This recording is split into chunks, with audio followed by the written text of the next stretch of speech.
দিতে চাই শিক্ষক দিবস উপলক্ষে। আজ 5ই সেপ্টেম্বর শিক্ষক দিবস। সমস্ত শিক্ষকদের প্রতি আমার সম্মান ও শ্রদ্ধা জানাচ্ছি।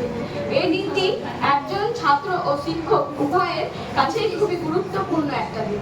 এই দিনটি সম্পর্কে জানতে গেলে একজন রাজনীতিবিদ, বিচক্ষণ দার্শনিক এবং সর্বোপরি একজন মহান শিক্ষকের কথা মনে করিয়ে দেয়।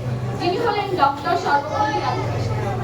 1888 সালের আজকের দিনেই তামিলনাড়ুর তিরুচিরাপল্লিতে এক দরিদ্র পরিবারে তিনি জন্মগ্রহণ করেন। তিনি ছিলেন একধারে রাজনীতিবিদ, দার্শনিক সর্বোপরি। তিনি একজন প্রকৃত শিক্ষক। তিনি ছিলেন স্বাধীন ভারতের প্রথম উপরাষ্ট্রপতি এবং দ্বিতীয় রাষ্ট্রপতি।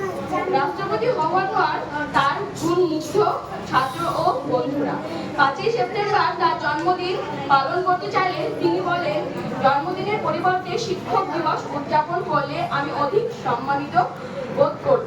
সেই থেকে শুরু হয় শিক্ষক দিবস। পালন করা হয় এখনো সকল ভারতবাসী তাকে এবং সমস্ত শিক্ষকদের সম্মান জানানোর জন্য পালন করে থাকে। প্রাচীন গ্রিক দার্শনিক অ্যারিস্টটল বলেছিলেন, যারা শিশুদের শিক্ষাদানের প্রতীক তারা অভিভাবকদের থেকেও অধিক সম্মানীয়। পিতামাতা আমাদের জীবনদান করেন ঠিকই, কিন্তু শিক্ষকরাই সেই জীবনকে সুন্দরভাবে গড়ে তুলতে সাহায্য করেন।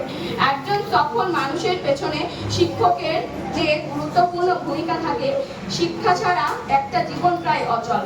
শিক্ষক যে শুধু পড়ুয়াকে শেখাবেন তা নয়, তিনি একজনকে জীবনে চলার পথে পরামর্শ দেবেন, ব্যর্থতার পাশে দাঁড়িয়ে উৎসাহ দেবেন, সাফল্যের দিনে নতুন লক্ষ্য স্থির করে দেবেন। নমস্কার।